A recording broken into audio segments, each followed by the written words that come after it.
ರೈತರು ದೇಶದ ಬೆನ್ನೆಲುಬು. ಹೀಗಾಗಿ ರೈತ ಸಮಸ್ಯೆದೊಳಗಿದ್ದಂತ ಸಂದರ್ಭದೊಳಗೆ ರೈತನ ಬೆನ್ನು ನಿಲ್ಲಬೇಕಾಗಿರ್ತಕ್ಕಂಥ ಎಲ್ಲರ ಜವಾಬ್ದಾರಿ. ಹೀಗಾಗಿ ಕನೇರಿ ಮಠದ ಶ್ರೀಗಳು ಬಂದು ಇಲ್ಲಿ ರೈತರ ಪರವಾಗಿ ನಿಂತುಕೊಂಡ್ರ ಎಲ್ಲೋ ಕೂತ್ಕೊಂಡು ಇಲ್ಲ ಸಲ್ಲದ ಮಾತು ಮಾತಾಡಕತ್ತೀರಿ, ಕಾವಿ ತೆಗೆದು ಹಾಕಿ ರಾಜಕಾರಣಕ್ಕೆ ಬರ್ರಿ ಅಂತ ಹೇಳಕತ್ತೀರಿ. ನಾನು ಯಾವ ಪುಡಿ ನಾಯಕರು ಇವತ್ತೇನು ಆರೋಪ ಮಾಡಕತ್ತೀರಿ, ಇಲ್ಲ ಸಲ್ಲದ ಮಾತುಗಳನ್ನ ಆಡಕತ್ತೀರಿ, ಒಂದು ಬಾರಿ ನೀವು ಅತ್ಯಂತ ಎಚ್ಚರಿಕೆಯಿಂದ ಜವಾಬ್ದಾರಿಯಿಂದ ಹೇಳಿಕೆ ಕೊಡ್ತಕ್ಕಂಥ ಕೆಲಸ ಮಾಡ್ರಂತ ಮಾತನ್ನು ಹೇಳ್ತೇನೆ. ಯಾಕಂದ್ರೆ ರಾಜ್ಯದಲ್ಲಿ ಇಡೀ ದೇಶದಲ್ಲಿ ತನ್ನದೇ ಆದ ಇತಿಹಾಸವನ್ನು ಹೊಂದಿರತಕ್ಕಂಥ ಮಠಮಾನ್ಯಗಳು ಅನೇಕ ಅಕ್ಷರ ದಾಸೋಹ ಇರಲಿ, ಅನ್ನ ದಾಸೋಹ ಇರಲಿ, ಸ್ವತಂತ್ರಕ್ಕಿಂತ ಪೂರ್ವದಲ್ಲಿ ರಾಜ ಮಹಾರಾಜರ ಕಾಲದಿಂದ ಮಾರ್ಗದರ್ಶನ ಮಾಡ್ಕೊಂಡ್ ಬಂದಿರತಕ್ಕಂಥ ಮಠಾಧೀಶರು. ಅಂತ ಒಂದು ಮಠಾಧೀಶರ ಬಗ್ಗೆನೇ ಕೇವಲವಾಗಿ ಮಾತಾಡ್ತಕ್ಕಂಥದ್ದು ಇದನ್ನ ಇಡೀ ಸಮಾಜ ಅತ್ಯಂತ ಗಂಭೀರವಾಗಿ ಪರಿಣಮಿಸದಂತ ಒಂದು ಎಚ್ಚರಿಕೆಯನ್ನ ಈ ಸಭೆಯ ಮುಖಾಂತರ ನಾ ಕೊಡ್ಲಿಕ್ಕೆ ಇಚ್ಛಿಸ್ತೀನಿ. ನಾವು ಇಲ್ಲಿವರೆಗೆ ಮೌನಕ್ಕೆ ಶಾಣಾಗಿದ್ವಿ. ಯಾಕಂದ್ರೆ ಕಾಂಗ್ರೆಸ್ ನಾಯಕರ ಸ್ಟ್ಯಾಂಡ್ ಏನಂತ ಅನ್ನುವಂಥದ್ರ ಬಗ್ಗೆ ಇಷ್ಟೆಲ್ಲ ಮಠಾಧೀಶರ ಬಗ್ಗೆ ಹಗುರವಾಗಿ ಮಾತಾಡ್ತಕ್ಕಂಥ ಸಂದರ್ಭದಲ್ಲಿ ಒಬ್ಬನೇ ಒಬ್ಬ ಕಾಂಗ್ರೆಸ್ನ ನಾಯಕರ ಅದನ್ನು ಖಂಡಿಸ್ತಕ್ಕಂಥ ಕೆಲಸ ಮಾಡಿಲ್ಲ. ಯಾಕೆ ನೀವು ಹೇಳಬೇಕು, ನಾಳೆ ಚುನಾವಣೆ ಬಂದಾಗ ನಾವು ಯಾವ ಮಠಾಧೀಶರ ಬಳಿ ಹೋಗಬಾರ್ದಂಗಾರ, ಯಾವ ಮಠಮನ್ನಗಳಿಗೆ ನೀವು ಕಾಂಗ್ರೆಸ್ ನಾಯಕರು ಹೋಗಬಾರ್ದಂಗಾರ. ನಿಜವಾಗಿ ನಿಮ್ಗೆ ಮಠಾಧೀಶರ ಬಗ್ಗೆ ಗೌರವ ಇತ್ತು, ಮಠಗಳ ಬಗ್ಗೆ ನಿಮ್ಮ ಶ್ರದ್ಧೆ ಇತ್ತು, ಮಠಮಾನ್ಯಗಳ ಪರವಾಗಿ ನೀವು ನಿಂತುಕೊಂಡು ಅದು ಮಾತಾಡಿ ತಪ್ಪಂತ ಹೇಳಿಕೆಯನ್ನು ಕೊಡಬೇಕಾಗಿತ್ತು. ಆದ್ರೆ ಅದು ಯಾವುದನ್ನು ಮಾಡಕತ್ತಿಲ್ಲ.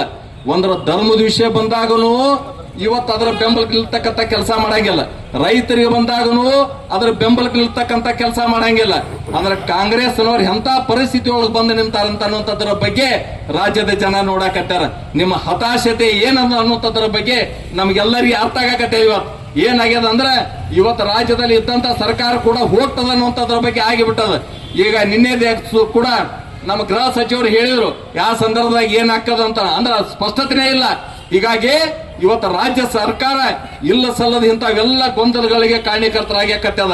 ಇವತ್ತ ನಾನು ಯಾರ್ಯಾರು ಏನೇನು ಹೇಳಿಕೆ ಕೊಡಕತ್ತೀರಿ ಸಮಾಜ ಎಲ್ಲವನ್ನು ಸೂಕ್ಷ್ಮವಾಗಿ ಗಮನಿಸಕತ್ತದ. ಭಾರತ ದೇಶ ಎಲ್ಲವನ್ನು ಗಮನಿಸ್ಕೊಂಡು ಬಂದಿರತಕ್ಕಂಥದ್ದು, ಎಲ್ಲವನ್ನು ಮೆಟ್ಟಿ ನಿಲ್ಲತಕ್ಕಂಥ ಕೆಲಸ ಈ ಮಣ್ಣಿನಲ್ಲಿ ನೆಲದಲ್ಲಿ ಅದ. ಹೀಗಾಗಿ ಪರಿಸ್ಥಿತಿ ಯಾವುದೇ ಬರಲಿ ಏನೇ ಬಂದು ಅದು ಎದುರಿಸತಕ್ಕಂಥ ಶಕ್ತಿ ತಾಕತ್ತು ಅದು ರೈತ ಸಮುದಾಯಕ್ಕದ, ಈ ದೇಶದ ಮಣ್ಣಿನೊಳಗದ. ಹೀಗಾಗಿ ನಮ್ಮ ರೈತ ಬಂಧುಗಳಿಗೆ ನಾನು ವಿನಂತಿಯನ್ನು ಮಾಡ್ತೇನೆ, ನೀವು ಯಾರು ಅಂಜುವಂತ ಅವಶ್ಯಕತೆ ಇಲ್ಲ, ನೀವು ಯಾರು ಅಂಜುವಂತದ್ದು ಏನಿಲ್ಲ ಇಲ್ಲ. ಇಡೀ ಭಾರತೀಯ ಜನತಾ ಪಾರ್ಟಿ ರೈತರ ಬೆನ್ನೆ ಎಲ್ಲಬೇಕಾದ. ಯಾರ್ಯಾರು ವಕ್ಫ್ ಅಂತ ಅನ್ನುವಂಥದ್ದನ್ನು ಹಿಡ್ಕೊಂಡು ಯಾರಾದ್ರೂ ಜಮೀನು ಕೈ ಹಾಕಾಕ ಊರಿಗೆ ಬಂದ್ರೆ ಅವ್ರನ್ನ ಅಲ್ಲೇ ತೆಗ್ಗ ತೋಡಿಕೆ ಚಿಂದ ಅವ್ರ ಮುಚ್ಚಿ ಬಸವಣ್ಣನ ಇರ್ತಕ್ಕಂಥ ಕೆಲಸ ನಮ್ಮ ರೈತರು ಮಾಡ್ಬೇಕು. ಹೀಗಾಗಿ ನಾವೆಲ್ಲರೂ ನಿಮ್ ಜೊತೆಗಿದ್ದೇವೆ, ಬರೀ ನಿಮ್ಮನ್ನ ನಿಲ್ಲಿಸ್ತೀವಂತಲ್ಲ, ನಾವು ಇಡೀ ಭಾರತೀಯ ಜನತಾ ಪಕ್ಷ ನಿಮ್ ಬೆನ್ನಿಗೆ ನಿಲ್ತೀವಿ. ನಿಮ್ಮ ನ್ಯಾಯ ಕೊಡುವಂತ ದೃಷ್ಟಿಕೋನದಿಂದ ಏನೇನು ಮಾಡ್ಬೇಕಾಗ್ಯದ ಆ ಕೆಲಸ ಭಾರತೀಯ ಜನತಾ ಪಕ್ಷ ಪೂರ್ಣ ಪ್ರಮಾಣದಾಗ ಮಾಡ್ತದೆ ಅನ್ನುವಂತ ಒಂದು ಮಾತನ್ನ ಈ ಸಂದರ್ಭದಾಗ ಹೇಳಿ, ಮೊನ್ನೆ ಜಾಯಿಂಟ್ ಪಾರ್ಲಿಮೆಂಟರಿ ಕಮಿಟಿಯವರು ಬಂದು ನಮ್ಮ ಅಹವಾಲವನ್ನು ಕೂಡ ಕೇಳಿ ಹೋಗಿದ್ದಾರೆ. ಇವತ್ತು ನಮ್ಗ ಆಶಾದಾಯಕ ಅಂದ್ರೆ ಇವತ್ತು ನಮ್ಮ ಲೋಕಸಭಾ ಜಿಗಣಿ ಸಾಹೇಬ್ರು ಹೇಳಿದ್ರು ಇವತ್ತು ಅದನ್ನ ಬಿಲ್ ಮಂಡನೆ ಮಾಡ್ತಕ್ಕಂಥದ್ದು ನಡೆದದ ಅಂತ ಹೇಳಿ.